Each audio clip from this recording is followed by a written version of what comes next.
चुके हैं कि मोदी जी झूठ बहुत बोलते हैं, नॉन स्टॉप झूठ बोलते हैं, नेचुरली, बिल्कुल बिना झिझक के, कंफर्टेबली, और बिना सोचे समझे बोलते हैं। वो कुछ भी बोल सकते हैं। ये जो कह रहे हैं कि मैं भगवान का काम करता हूँ, ये नर्वसनेस है। लोकसभा चुनाव लगभग पूरे हो चुके हैं, अब सिर्फ आखिरी चरण की वोटिंग है वो भी खत्म हो चुकी है। इस प्रकार से आप जैसे कि हमारा थंबनेल है जिसमें कि राहुल गांधी राजनीति नेता जो है तेजस्वी यादव वो आपको दिखाई दे रहे हैं, वो खाना खा रहे हैं, साथ में अपनी चर्चा कर रहे हैं और सब प्रकार के विषयों पर बातचीत हो रही है। जिस प्रकार से इस वीडियो में आप स्पष्ट रूप से देख सकते हैं, मीसा भारती बैठी हैं जो उनकी बेटी हैं लालू यादव जी की। इसके साथ साथ वो पीएम मोदी के बारे में चर्चा करते हुए दिखाई दे रहे हैं। तो ये जो कर रहे हैं, एक प्रकार से राहुल गांधी बोल रहे हैं कि ये भगवान का काम करता हूँ, जैसे राहुल गांधी जी बोल रहे हैं अपने वीडियो में स्पष्ट रूप से कि मोदी जी बोलते हैं कि मैं भगवान का काम करता हूँ। तो एक प्रकार से ये भगवान का काम करने किस लिए भेजा है, परमात्मा ने किस लिए उनको भेजा है, तो जिस पर मैं वीडियो भी बना चुका हूँ, आप मेरा ये वीडियो भी देख सकते हैं। इसके साथ साथ वो कह रहे हैं कि बिहार के चुनाव में ऐसा रिजल्ट आएगा कि इंडिया गठबंधन बहुत मजबूत स्थिति में है बिहार में, ऐसा राहुल गांधी बोल रहे हैं। इसके साथ राहुल गांधी का ना यूपी ना बिहार में तेजस्वी ने कहा ये बहुत आसान नहीं है, लोग काम दिखाना चाहते हैं और काम के आधार पर बिहार इंडिया गठबंधन को बहुत अच्छी मार्जिन से जीत मिलेगी। और 10 साल जो मौका दिया है मोदी को, उन्होंने कुछ काम नहीं किया है। उन्होंने एक प्रकार से झूठ बोलने में, बस नॉन स्टॉप झूठ बोलने में वो लगे रहते हैं। नेचुरली उनकी आदत हो रही है, बिना झिझक के वो झूठ बोलते हैं। तो राहुल गांधी ने इसके संबंध में ये बोला है। मीसा भारती में क्या बिना सोचे समझे बोलते हैं, बिना सोचे समझे बोलते हैं कैसे?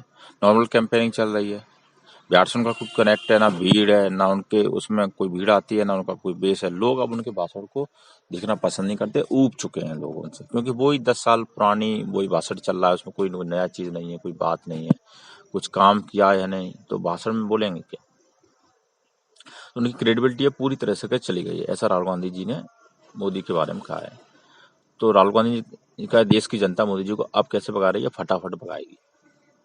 तो एक चुनाव सम्मेलन, एक चुनावी सभा में, जनसभा को पीएम नरेंद्र मोदी पर उन्होंने जमकर निशाना साधा सोमवार को राहुल गांधी जी।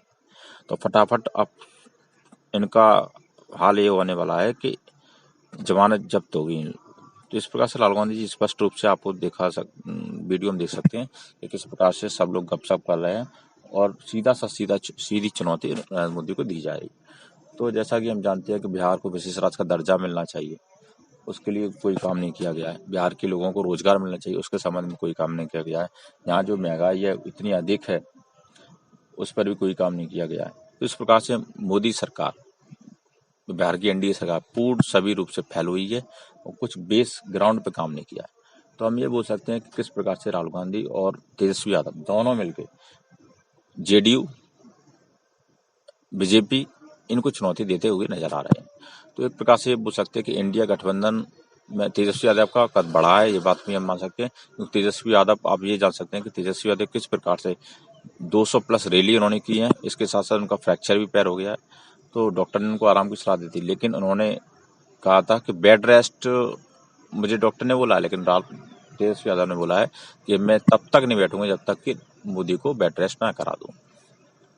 इस प्रकार से हम कह सकते हैं कि इंडिया गठबंधन बहुत एकजुट है और मुद्दों के आधार पर चुनाव लड़ रहा है। लोकतंत्र और संविधान बचाने के लिए पूरी जान झोंक रहे हैं सभी लोग।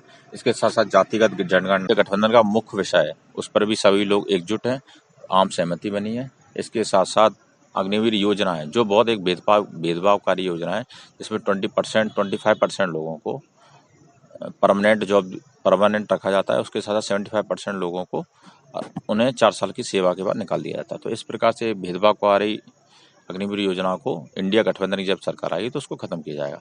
इसके साथ साथ महालक्ष्मी योजना, न्याय योजना, मजदूरी, मनरेगा के माध्यम से 400 रुपये दैनिक मजदूरी बढ़ाने का भी उनका संकल्प है। तो इंडिया गठबंधन एक प्रकार से कह सकते हैं कि अच्छे विजन के साथ, अच्छे डॉक्यूमेंट के साथ आगे बढ़ी है। सभी लोगों ने अपने जो आपस में सहमति बनी है, तो वो स्पष्ट है कि मोदी को एक बड़ी चुनौती मिलने वाली है। और मुझे विश्वास है कि एक प्रकार से जो उन्होंने इंडिया गठबंधन के जितने भी नेता हैं, उन्होंने अपने अपने क्षेत्रों में कांग्रेस से समझौता किया। कांग्रेस के साथ एक प्रकार से आप ये बोल सकते हैं कि उनके बीच में अच्छी केमिस्ट्री बनी है और और मुद्दों पर बात हुई है, मुद्दों पर जनता को लुभाया है उन लोगों ने। तो अब हम देखते हैं कि क्या होता है 4 जून को, लेकिन मुझे विश्वास है कि इंडिया गठबंधन एक अच्छी स्थिति में आएगा और देखते हैं कि जनता का क्या रहा है। तो इसको 4 जून पर ही अब सब चीज़ें स्पष्ट हो पाएंगी। तो हम स्पष्ट रूप से यही बोलना चाहेंगे कि तेजस्वी यादव एक अच्छे नेता हैं। उन्होंने बिहार में एक अच्छा चुनावी रैली सभा की है, अच्छी मात्रा में चुनावी सभा की है और जनता उनके सुनने आती है, उनको देखने आती है। तेजस्वी यादव एक युवा नेता है और जनता उनसे अटैच्ड है, ये बात माननी पड़ेगी। क्योंकि जब बिहार में विधानसभा के चुनाव हुए थे तो तेजस्वी यादव को अच्छी मात्रा में सीटें मिली थी। तो इस बात से तो हमें इनकार नहीं कर सकते कि तेजस्वी यादव का बहुत अच्छा बेस है, विशेष रूप से बहुत अच्छा बेस है बिहार में, जो डायरेक्ट चुनौती भी दे रहे हैं एक प्रकार से नीतीश कुमार को। तो अब देखते हैं आगे क्या होता है। 4 जून को हम सभी इंतजार करते हैं। तो आपका मेरा वीडियो ये कंटेंट अच्छा लगा होगा, मुझे विश्वास है कि आप मेरे इस कंटेंट को सपोर्ट करते रहिए, मेरे इस कंटेंट को देखते रहिए और लाइक और सब्सक्राइब आपका तो बनता है भाई, क्योंकि इतनी मेहनत करने के बाद लाइक और सब्सक्राइब होना चाहिए। तो आप इसी प्रकार सपोर्ट करते रहिए। आपका बहुत बहुत धन्यवाद। मुझे बहुत अच्छा लगता है आपसे बात करने का, वीडियो के माध्यम से टॉपिक इशू को उठाने से। आपका बहुत बहुत धन्यवाद, फिर से बहुत बहुत धन्यवाद। थैंक यू भाइयों, थैंक यू वेरी मच। क्योंकि हम ऐसा ही आपको वीडियो प्रदान करते रहेंगे, नए नए विषय पर आपको वीडियो लाते रहेंगे और आप मुझे कमेंट के माध्यम से अपने विषय बता सकते हैं, उन विषय पर भी हम वीडियो बनाएंगे। आपका बहुत बहुत धन्यवाद। जय हिंद,